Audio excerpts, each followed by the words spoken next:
Haleluya, puji Tuhan. Bapak Ibu yang dikasihi oleh Tuhan, kita bersyukur masih diberi kesempatan oleh Tuhan untuk mendengarkan firman Tuhan. Mari kita sama-sama berdoa. Bapa dalam sorga, terima kasih.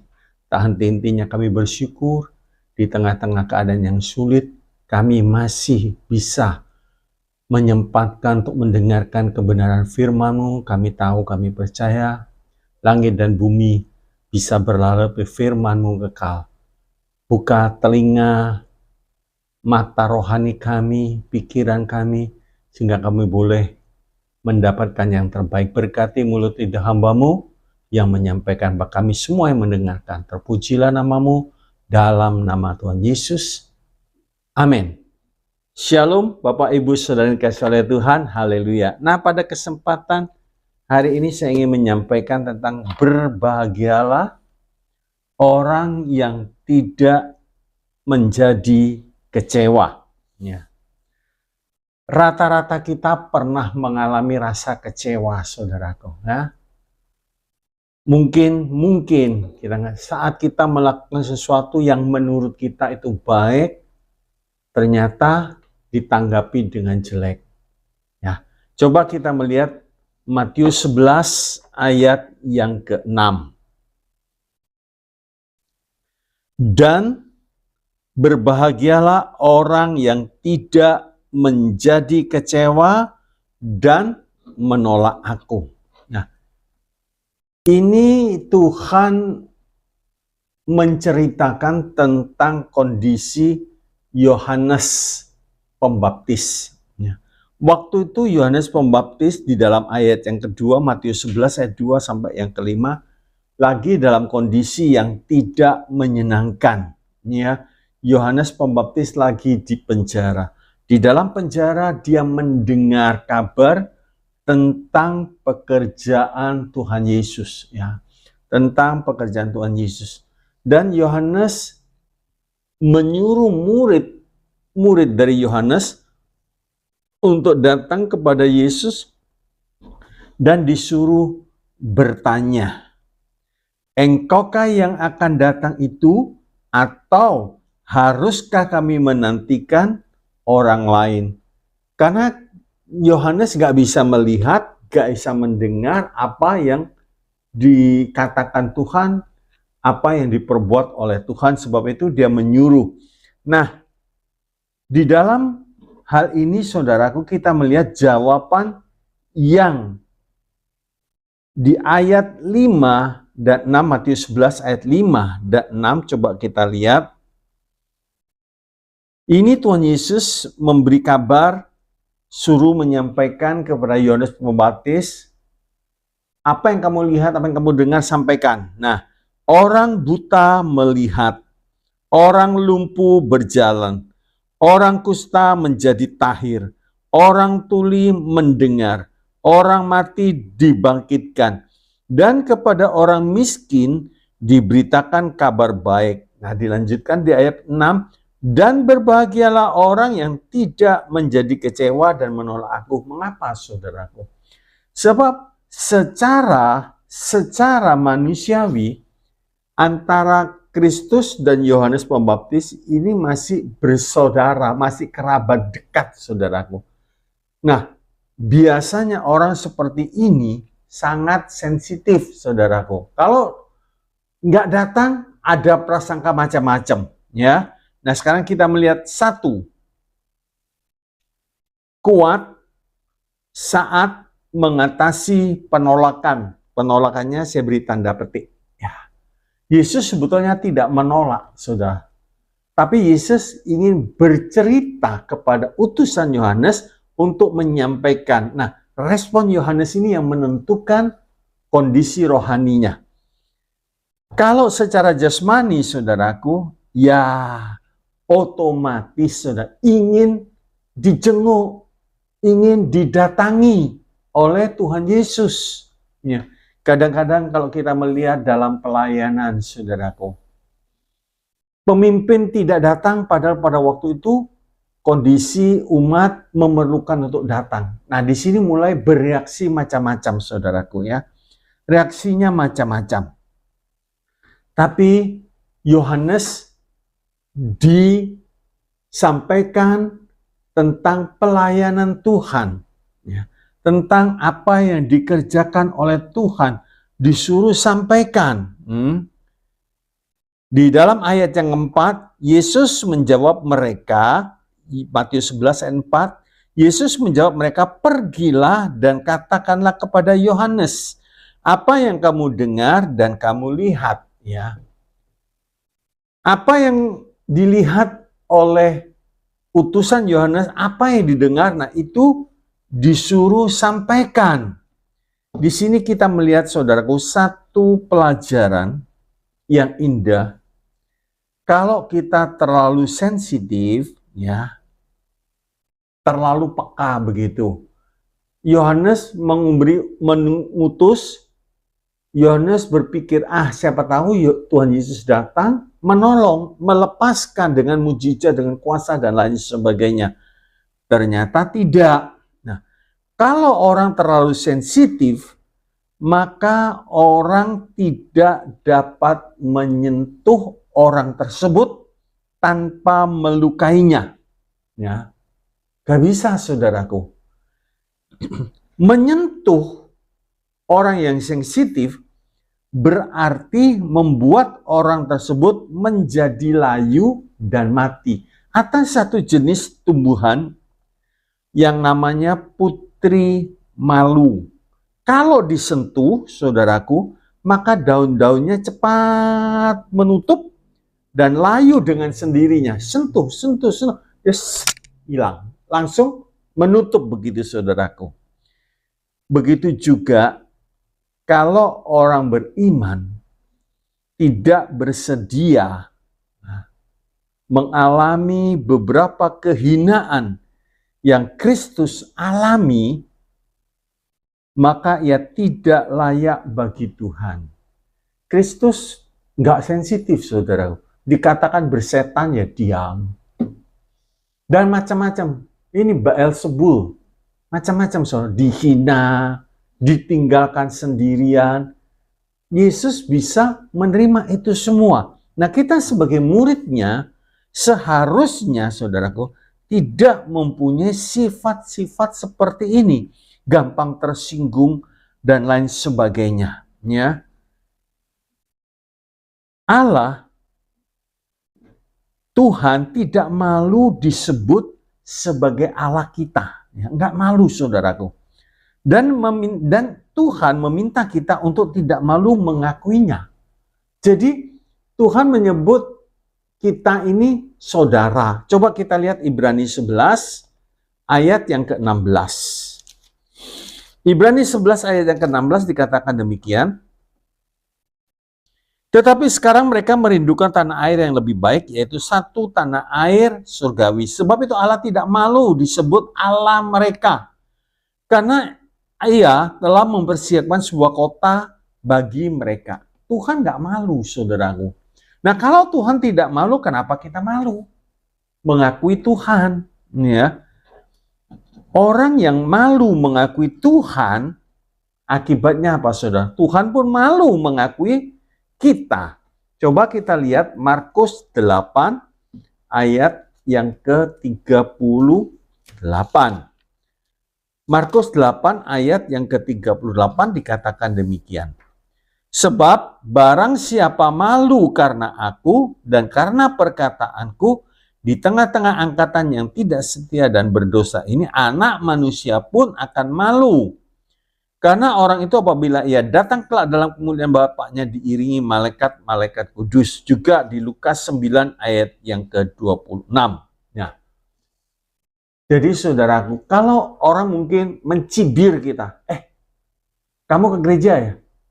Kamu anak Tuhan Yesus ya? Nah, kadang-kadang perkataan seperti ini, kalau kita nggak siap, saudaraku, kita bisa jengkel. Orang ini kok sok ya? Orang ini kok tidak menyenangkan ya? Nah, mulai reaksi kita macam-macam. Nah, ada juga yang mengatakan, enggak, aku bukan anak Tuhan Yesus. Bukan. Lah kamu minggu kemana? Ya kebetulan jalan sama teman dan lain sebagainya. Orang seperti ini, saudaraku, Yesus sendiri tidak malu. Bahkan saat dia dihina, saat dia diludahi, dia tidak menutup mukanya. Enggak, Yesaya 50 ayat yang ke-6. Yesaya 50 ayat yang ke-6 dikatakan demikian, saudaraku.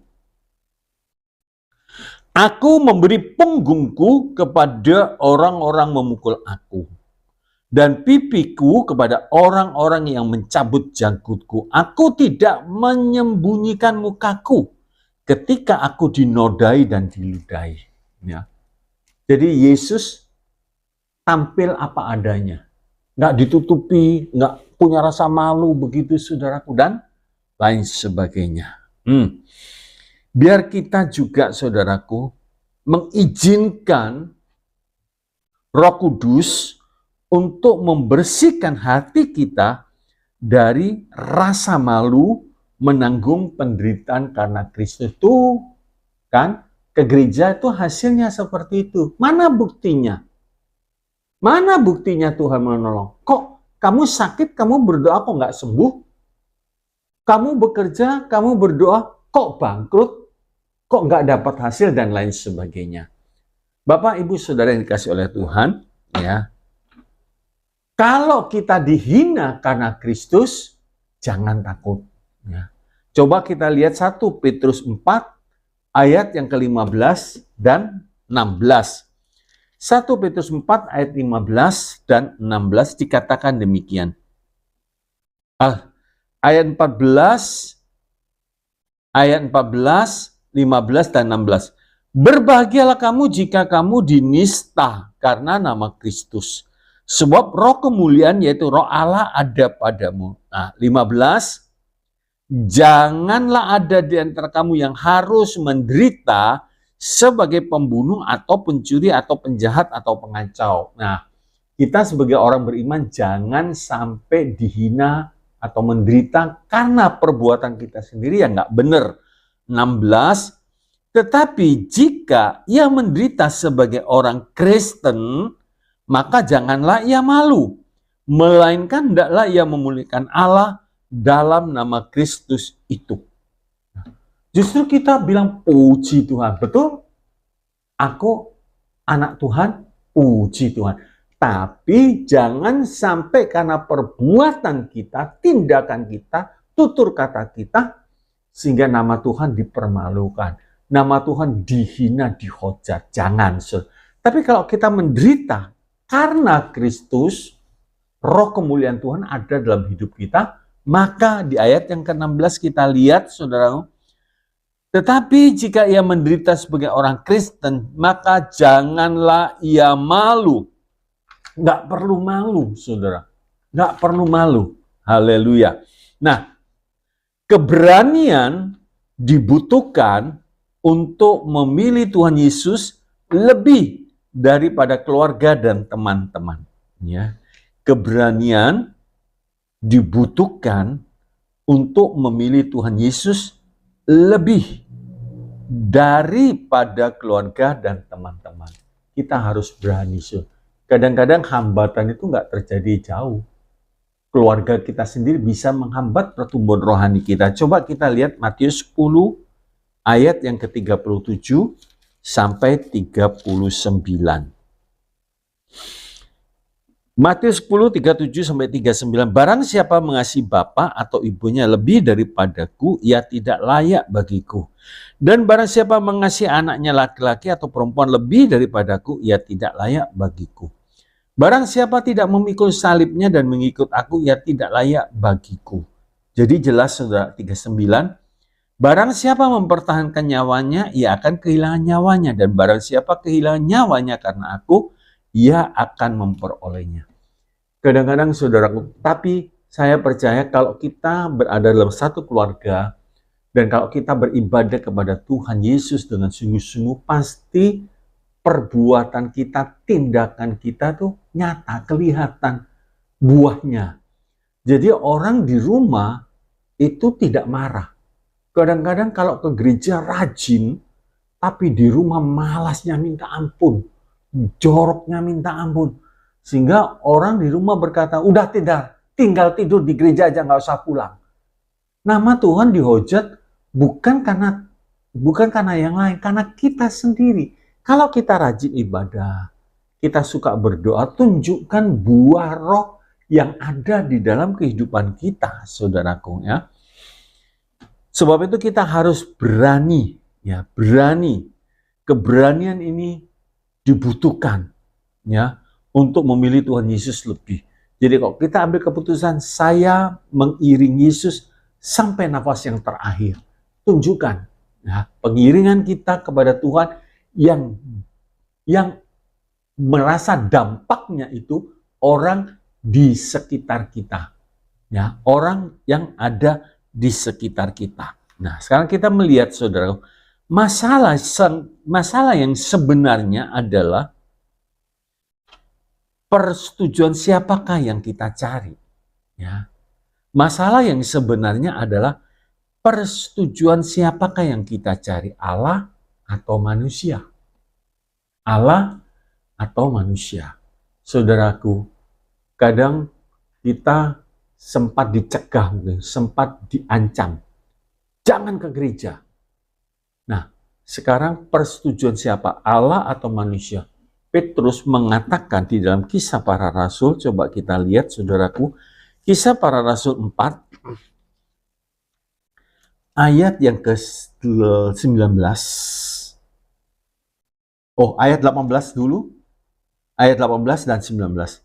Maka setelah keduanya disuruh masuk, mereka diperintahkan supaya sama sekali jangan bicara atau mengajar lagi dalam nama Yesus. Ini tekanan, saudaraku.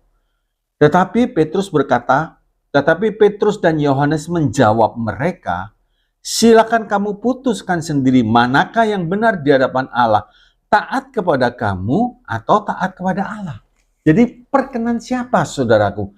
Galatia 1 ayat yang ke-10, Galatia 1 ayat 10, Rasul Paulus berkata demikian, Galatia 1 ayat 10, jadi bagaimana sekarang? Adakah ku cari kesukaan manusia atau kesukaan Allah? Adakah ku coba berkenan kepada manusia? Sekiranya aku masih mau mencoba berkenan kepada manusia, maka aku bukanlah hamba Kristus. Dalam sikon-sikon seperti ini kita cari perkenan Allah, bukan perkenan manusia. Tapi kita tidak boleh berbicara dengan kasar, saudaraku. Enggak. Kita bicara dengan lembut, dengan baik, sehingga orang itu bisa mengerti, ya.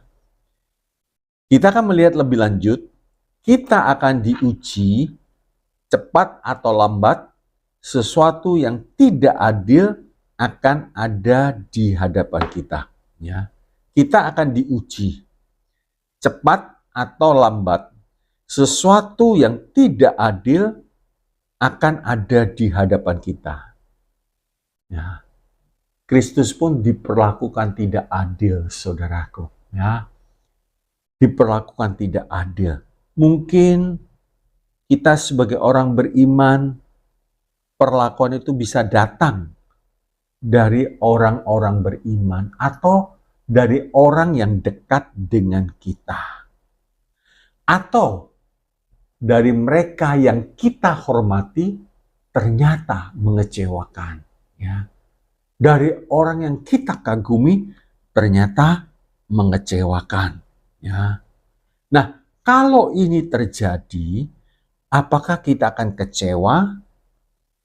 Apakah kita akan berhenti mengikut Tuhan Yesus? Ya percuma. Ini orang beriman kelakuannya seperti ini. Orang yang saya kagumi, orang yang saya hormati, kelakuannya seperti ini. Bagaimana reaksi kita? Akankah kita menutup hati kita dan mulai menjauh dari Tuhan? Waktu murid-murid mendengar jawaban Tuhan, jawaban ini terlalu keras. Gak bisa. Akhirnya dia pergi. Sayang, saudara. Sayang. Kita akan diuji. Cepat atau lambat pasti akan datang itu, saudara. Pasti akan datang. Asal saat itu datang, bukan karena salah kita, saudaraku, ya. Bukan karena kecerobohan kita, tidak. Tapi sikap kita jangan sampai menutup hati dan menjauh dari Tuhan, mundur dari Tuhan. sudahlah nggak ke gereja lagi, sudahlah nggak doa lagi, dan lain sebagainya. Bapak, Ibu, Saudara yang kasih oleh Tuhan, kalau kita menjauh, maka hidup kita menjadi pahit, saudaraku, menjadi pahit, ya.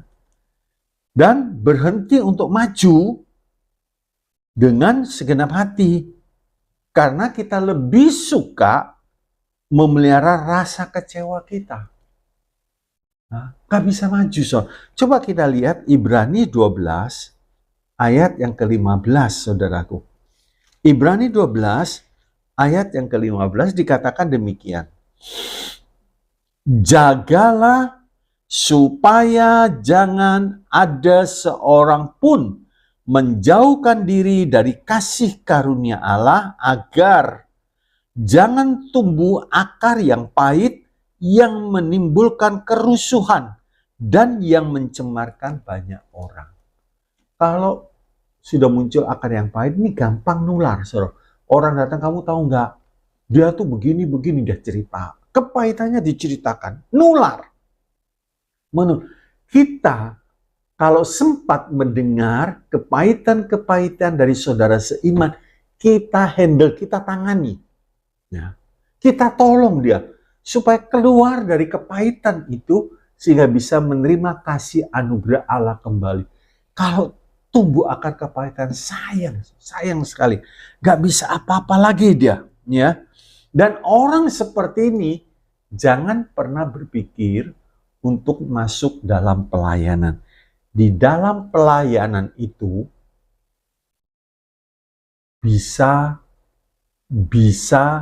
lebih hebat lagi, dikritik, saudara, dikucilkan, tidak dianggap, dan lain sebagainya. Itu semua menu makanan para pelayan Tuhan. Tapi kita jangan kecil hati. Enggak, saudara. Jangan kecil hati seperti Musa. Saudara perhatikan. Pemimpinnya baik, dia bawa orang Israel keluar dari Mesir dan lain sebagainya. Berapa kali Musa mau dibunuh, dikata-katai, termasuk kakaknya Miriam, dikata-katai Musa. Tapi Musa tidak timbul akar yang pahit. Kalau Musa timbul akar yang pahit, maka seluruh umat yang dipimpinnya juga bisa berbahaya. Ya. Yang kedua, ya. Tadi yang pertama dikatakan kuat saat mengatasi penolakan. Ya, kuat, saudaraku. Yang kedua, kuat menghadapi kehilangan sesuatu. Ya. Kehilangan sesuatu itu luas. Kehilangan sesuatu itu di muka bumi ini.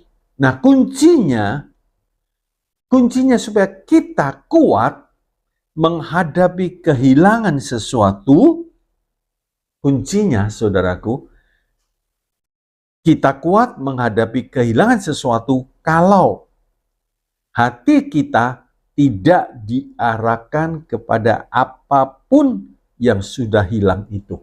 Ya. Jadi, saudaraku, kunci supaya kita kuat menghadapi kehilangan sesuatu kalau hati kita tidak diarahkan kepada apapun yang sudah hilang. Bagaimana caranya? Ya, Paulus mengatakan di dalam kitab Kolose 3 ayat yang kedua, kita diajari oleh Paulus, dikatakan demikian, pikirkanlah perkara yang di atas, bukan yang di bumi. Di bumi bisa hilang, saudara, bisa. Uang kita disimpan di bank bisa hilang, saudaraku. Kita taruh di tempat yang aman menurut kita bisa hilang. Jangan pikiran kita diarahkan, difokuskan pada barang yang sudah hilang. Rasa kecewa, rasa pahit, macam-macam, saudaraku. Sekarang kita belajar bisa menghadapi kehilangan. Dan kita kuat, saudara. Nggak lemah. Saudara, perhatikan, kadang kita parkir sepeda motor dengan baik dikunci. Takut dimaling orang. Kita naik mobil, ada barang di dalam mobil, ya itu salah kita. Jangan sampai kita menaruh tas barang berharga di dalam mobil. Sebab kalau pintu kaca mobil dipecah itu gampang diambil. Kita sudah atur, mobilnya digondol orang, diambil orang. Memang sayang saudaraku, tapi kita harus kuat ya.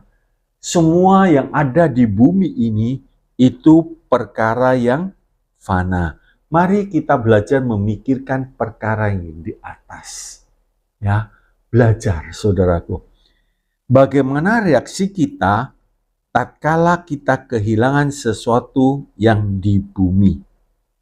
Reaksinya macam-macam, saudara. Bagaimana reaksi kita tatkala kita kehilangan sesuatu yang di bumi? Reaksi orang yang wajar pasti sedih. Tapi jangan sedih berlarut-larut, saudaraku. Sebab barang hilang kita sedih, ya nggak bisa kembali. Ya, nggak bisa kembali. Reaksi sedih itu normal atau wajar, saudara ya. Ketika harta milik kita atau kedudukan kita diambil dari kita, apakah kita merasa sudah seperti ada di ujung dunia ini? Ya. Apakah kita marah, saudara? Saya sudah berdoa loh. Saya minta Tuhan lindungi. Ternyata terjadi sesuatu. Ya kadang-kadang orang berdoa, Tuhan lindungi saya dan lain sebagainya. Ternyata sempat terjadi kecelakaan dan lain sebagainya. Bukankah saya sudah berdoa? Bukankah begini dan lain sebagainya? Mobil rusak parah, kehilangan harta dan seterusnya. Nah, kalau hal-hal seperti ini apa yang terjadi? Kita kehilangan apa? Terus kita itu semua memenuhi hati kita. Sehingga kita tertunduk.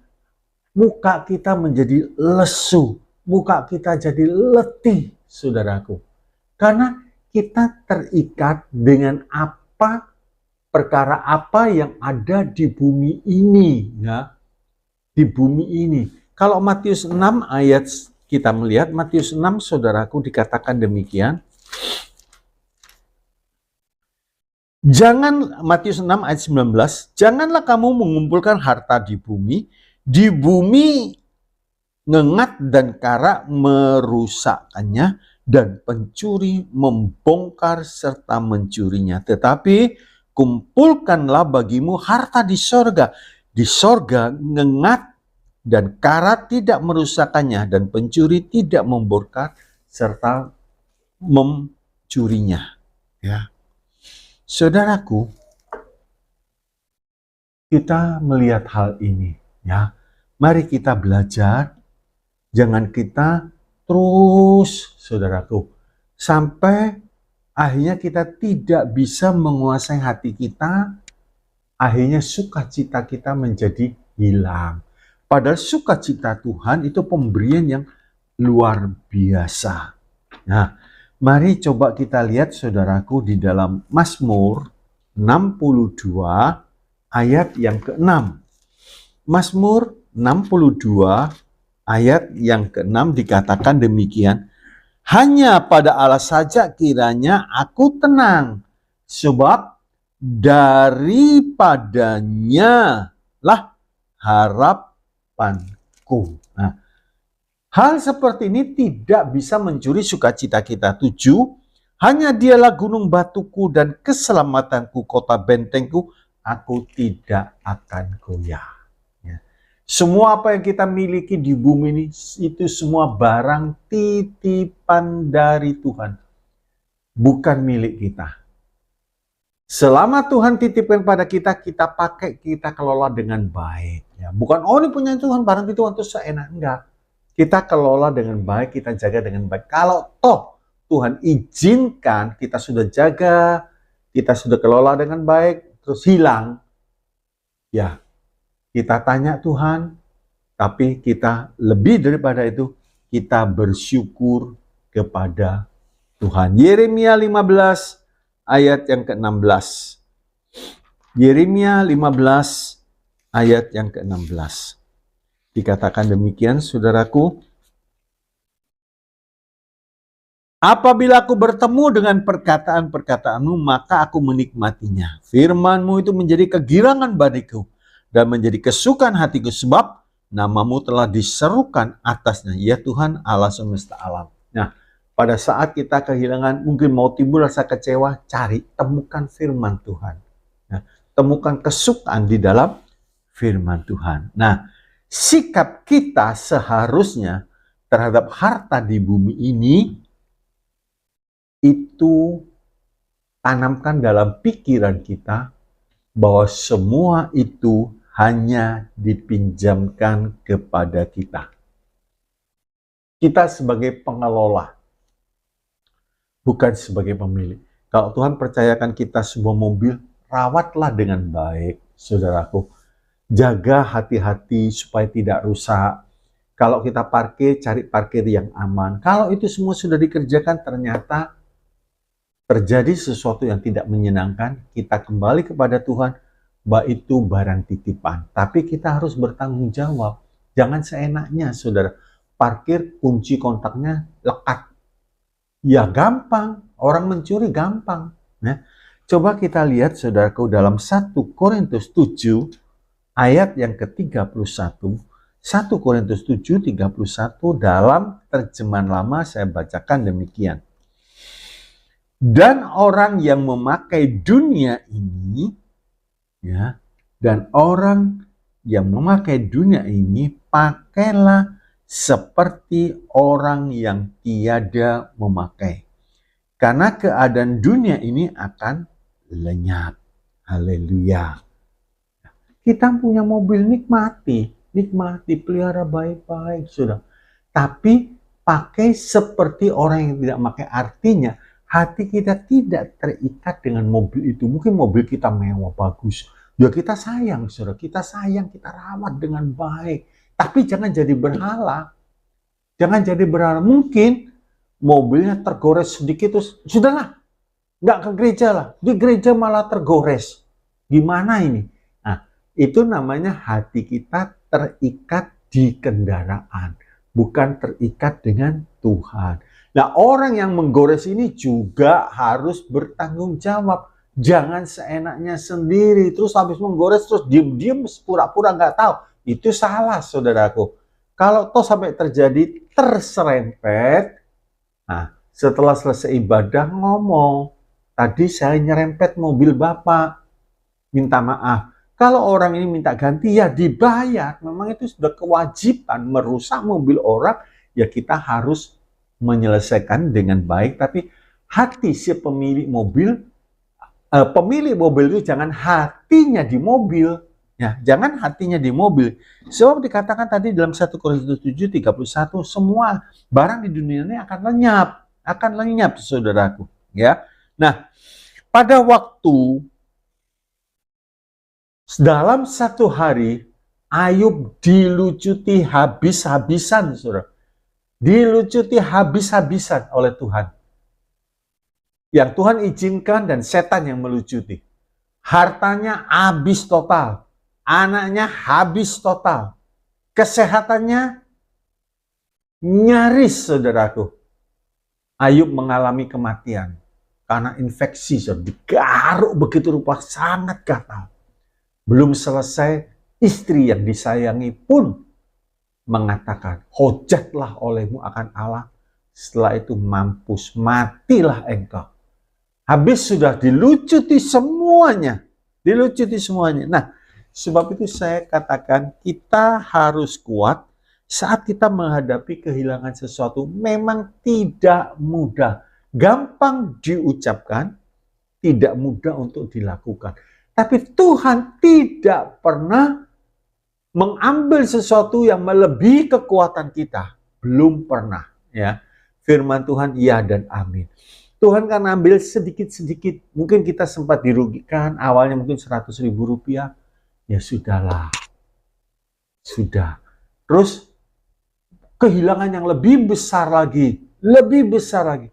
Kalau itu semua bisa kita lalui tanpa rasa kecewa, satu kali waktu Tuhan lucuti semuanya, kita bisa berkata seperti Ayub 1 ayat 21 dan 22. Ayub 1 ayat 21 dan 22. Katanya, dengan telanjang aku keluar dari kandungan ibuku. Dengan telanjang juga aku akan kembali ke dalamnya. Tuhan yang memberi, Tuhan yang mengambil. Terpujilah nama Tuhan. Dalam kesemuanya itu Ayub tidak berbuat dosa dan tidak menuduh Allah berbuat yang kurang patut. Saudara perhatikan di ayat 21. Ayub menyadari, Ayub mengaku bahwa dia sukses, bahwa dia berhasil. Itu karena Tuhan yang memberi. Tuhan yang memberi. Nah, kalau dalam pikiran kita ditanamkan sesuatu karena aku cakap, karena aku giat, karena aku punya modal besar, sehingga berhasil. Kalau ini terjadi, pada waktu dilucuti pasti kecewa. Pasti kecewa. Tapi kalau kita berkata, aku sukses bukan karena aku, tapi Tuhan yang memberi. Dan saat Tuhan mengambil kembali, Ayub berkata, dalam segala puji, terpujilah nama Tuhan. Jadi dia bisa menyembah, dia bisa bersyukur. Ini reaksi seseorang kehilangan, saudaraku, dan ini sangat membuktikan bahwa hatinya diarahkan kepada Tuhan, bukan kepada berkat-berkat. Jadi hati Ayub itu diarahkan kepada Tuhan. Puji Tuhan, aku Tuhan lahir telanjang, waktu kembali pun gak bawa apa-apa Tuhan. Jadi semua difokuskan kepada Tuhan dan tidak ada tempat sedikit pun atas kekecewaan, kemarahan, saudara, persungut, gak ada. Karena hatinya diarahkan kepada Tuhan. Tuhan yang memberi kekuatan, Tuhan yang menopang kita, Tuhan yang menjaga hati kita, sehingga kita tidak sampai jatuh dalam dosa. Abraham juga mampu dengan, saudaraku, bebas menyerahkan Ishak kembali kepada Tuhan. Ini betul-betul luar biasa. Di dalam usia yang sudah tua, Tuhan berjanji keturunanmu seperti bintang di langit, seperti pasir di tepi pantai. Tapi nyatanya diminta. Kalau orang gak siap, ngomel. Apa-apaan Tuhan ini? Sudah memberi, sekarang diminta lagi. Gimana janjinya bisa tergenapi? Tapi di sini, saudaraku, Abraham menyerahkan Ishak dan kita melihat tidak ada kepahitan, tidak ada kemarahan. Dengan sikap menyembah, dia bersyukur kepada Tuhan. Ya, Abraham menyerahkan Ishak di dalam iman. Sekali lagi, Abraham menyerahkan Ishak di dalam iman. Coba kita lihat Roma 4. Roma 4 ayat 20 sampai 23. Roma 4:20 sampai 23. Tetapi terhadap janji Allah ia tidak bimbang karena ketidakpercayaan. Malah ia diperkuat dalam imannya dan ia memuliakan Allah. Dengan penuh keyakinan bahwa Allah berkuasa untuk melaksanakan apa yang telah ia janjikan. Karena itu hal itu diperhitungkan kepadanya sebagai kebenaran. Kata-kata ini yaitu hal ini diperhitungkan kepadanya tidak ditulis untuk Abraham saja, tetapi ditulis juga untuk kita. Sebab kepada kita pun Allah memperhitungkannya karena kita percaya kepada Dia yang telah membangkitkan Yesus, Tuhan kita dari antara orang mati. Haleluya. Abraham luar biasa, dia percaya. Dia Tuhan sanggup. Gimana caranya? Nggak tahu. Nggak tahu, saudara. Setinggi langit daripada bumi. Kita nggak nyampe pikiran ke situ. Tapi di saat kita menyerahkan, Ibrani, coba kita lihat lagi. Ibrani 11 ayat yang ke-17 dan sampai 19. Ibrani 11, 17 sampai 19. Karena iman, maka Abraham tak kala ia dicobai mempersembahkan Ishak, Ia telah yang menerima janji itu rela mempersembahkan anaknya yang tunggal, walaupun kepadanya telah dikatakan keturunanmu yang berasal dari Ishaklah yang akan disebut keturunanmu. Karena ia berpikir bahwa Allah berkuasa membangkitkan orang-orang sekalipun dari antara orang mati. Dan dari sana ia seakan-akan telah menerimanya kembali. Jadi pada waktu Abraham menyerahkan Ishak, menyerahkan di dalam iman. Haleluya. Bapak, Ibu, Saudara yang dikasih oleh Tuhan, ini luar biasa. Nah, kita melihat ada kalanya, saudara, Tuhan menutup pintu atau menghalangi suatu arah yang berusaha kita ambil. Tuhan tutup. Tuhan tutup, Tuhan tutup, saudaraku. Mungkin di dalam pernikahan. Tuhan sepertinya seperti menghambat begitu. Nah, kita coba cek, apakah pasangan kita tuh seiman, seimbang. Nah, apakah terang dengan gelap? Kalau itu terjadi, ya jangan paksa. Jangan paksa, so. Atau di saat kita mendengar, terus kita sadar, iya pasanganku ini bukan seiman. Oleh sebab itu terjadi keributan. Stop dulu. Kalau sudah menikah, tidak ada alasan. Tidak ada alasan untuk bercerai. Nggak ada. Tidak ada. Apa yang sudah disatukan oleh Tuhan nggak boleh diceraikan. Ya, tidak boleh, saudaraku. Kita harus bersyukur. Nah, kalau Tuhan sempat menghalangi, mungkin pekerjaan kita dihalang. Sebab Tuhan tahu yang kedepannya atau apa yang akan terjadi, Tuhan tahu. Dan Tuhan selalu merancangkan yang terbaik. Yeremia 29 ayat yang 11. Jadi saudaraku, Tuhan jauh memiliki rencana yang jauh lebih baik dari kita. Sebab itu kita ini terbatas. Kita hanya melihat bungkusnya, kita tidak tahu isinya. Sebab itu pada waktu melihat pintu tertutup, kita menyesal, waduh sayang kenapa? Terus memaksa untuk mau masuk. Tuhan sudah mencegah. Ya, Tuhan sudah mencegah. Hampir setiap pintu yang Tuhan tutup, itu pintu-pintu penjara, dalam tanda petik, pintu-pintu penjara. Saudara, tidak akan menyenangkan. Kita nggak tahu.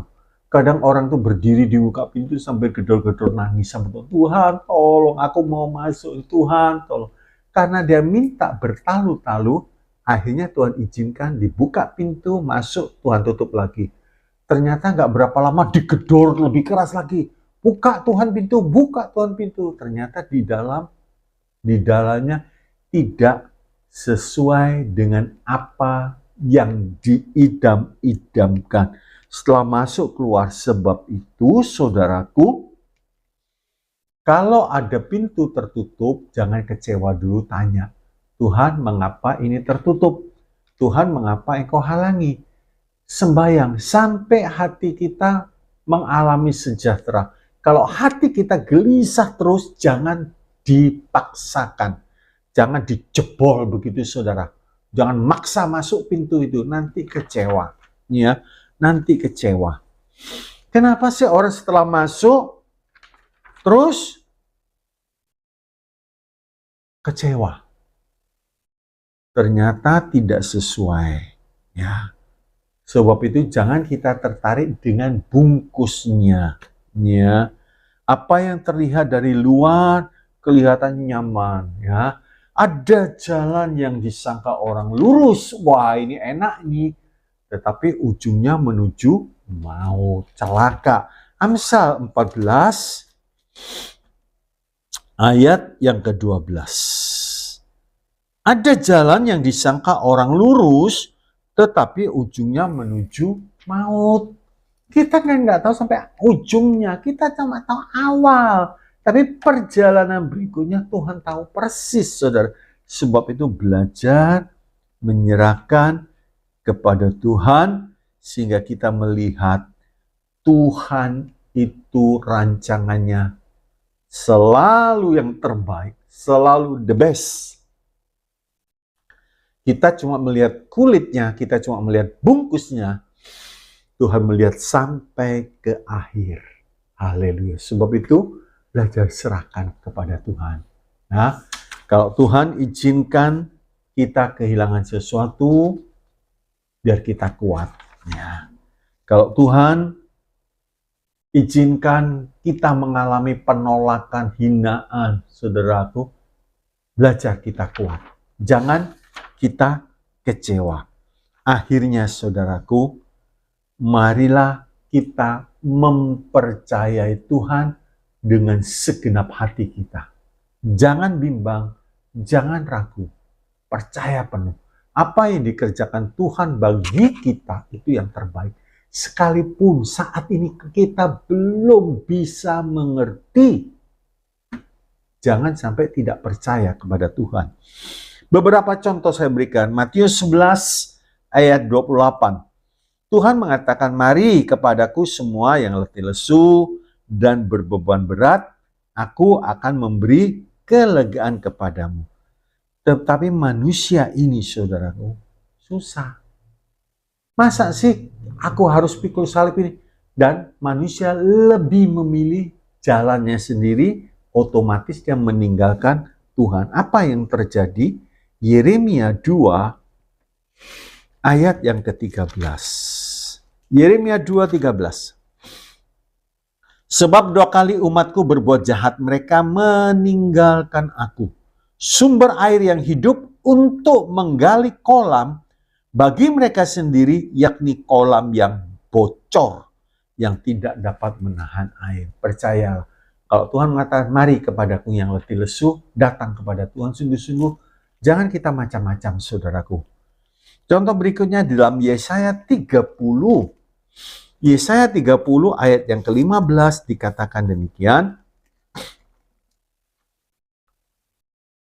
Sebab beginilah firman Allah yang Maha Kudus, Allah Israel. Dengan bertobat dan tinggal diam, kamu akan diselamatkan. Dalam tinggal tenang dan percaya terletak kekuatanmu. Tetapi kamu enggan. Diam, tenang, bertobat. Tidak mau, saudaraku. Mau gerak sendiri. Ayat 16, akibatnya apa, saudaraku? Kamu berkata, bukan, kami mau naik kuda dan lari cepat. Katamu pula, kami mau mengendarai kuda tangkas, maka para pengejarmu akan lebih tangkas lagi. 17, 1.000 orang akan lari melihat ancaman 1 orang. Terhadap ancaman 5 orang, kamu akan lari. Sampai kamu ditinggalkan seperti tonggak isyarat di atas puncak gunung dan seperti panji-panji di atas bukit. Kesimpulannya satu. Belajar bisa menghadapi penolakan, ya. Belajar bisa menghadapi penolakan, hinaan, tekanan karena Tuhan. Jangan sampai kecewa. Di dalam Matius 11 ayat 6 tadi sudah kita baca. Saudaraku, selama dalam pengiringan kita kepada Tuhan pasti pernah mengalami hal-hal seperti ini. Intinya jangan kecewa, jangan kecewa. Dalam pelayanan pun kadang-kadang masih terjadi gesekan. Tapi jangan kecewa. 2, jangan sedih, jangan takut kehilangan sesuatu yang fana. Jangan sedih, jangan takut kehilangan sesuatu yang fana. Lihat pernyataan Paulus di dalam Filipi 3 ayat 7 sampai 8 dan 13 sampai 14. Filipi 3, 7 dan 8, 13 dan 14. Yang ketiga, kita kuat kalau bisa melihat tujuan kita selama menumpang di dunia. Kita kuat kalau bisa melihat tujuan kita selama menumpang di dunia. Filipi 1 ayat 21 sampai 26. Tuhan Yesus memberkati. Jangan kecewa saudara ya, Bapak Ibu saudara sekalian, jangan kecewa. Berbahagialah orang yang tidak menjadi kecewa. Ya, Yohanes Pembaptis dalam penjara dia nggak kecewa. Sekalipun Tuhan tidak menjenguk. Tapi Tuhan memerintahkan murid Yohanes Pembaptis, ceritakan apa yang kamu lihat. Biar hati kita terus tertuju kepada yang di atas. Di mana Kristus ada dan duduknya di sebelah kanan Allah Bapa. Mari kita berdoa. Bapa dalam sorga, mungkin saat ini ada di antara kami mengalami kekecewaan, bahkan mungkin putus asa karena pekerjaan yang gagal, rumah tangga yang mengalami goncangan-goncangan, sakit yang belum sembuh-sembuh, keuangan yang masih terus jatuh bangun. Tuhan, biar kami belajar mengarahkan pandangan kami yang di atas, bukan yang di bumi di mana ngengat ada, tapi biar kami limpah harta yang kekal dalam kerajaan-Mu. Seperti Paulus mengatakan, hidup bagi Kristus, mati adalah sebuah keuntungan. Tanamkan dalam hidup kami, sehingga pengiringan kami kepada Tuhan dijauhkan dari rasa kecewa, marah, putus asa, dendam, dan lain sebagainya. Kami mau mengiring Yesus sampai nafas yang terakhir, apapun yang sedang kami alami saat ini. Terima kasih Tuhan yang memberi kekuatan. Tuhan sumber kekuatan, Tuhan sumber penghiburan bagi kami. Terpujilah nama Tuhan. Dalam nama Yesus, hamba-Mu bersyukur dan berserah. Meteraikan setiap kebenaran firman ini. Mari kita angkat tangan kita. Terimalah saat ini berkat kasih dari Allah Bapa, damai, sejahtera, sukacita, dan anugerah dari Tuhan kita Yesus Kristus, kuat kuasa di dalam persekutuan Allah Roh Kudus, yang memampukan kami hidup berkemenangan, yang memampukan kami tidak kecewa. Kami terus bersyukur di saat Tuhan melucuti kami, sebab kami yakin, kami percaya, apa yang terjadi dalam hidup kami sebagai umat-Mu, tidak ada perkara yang kebetulan. Terima kasih Tuhan Yesus, memberkati semua yang mendengar. Dalam nama Yesus, hamba-Mu bersyukur. Yang percaya, sama-sama katakan, Amin. Tuhan Yesus memberkati kita semua.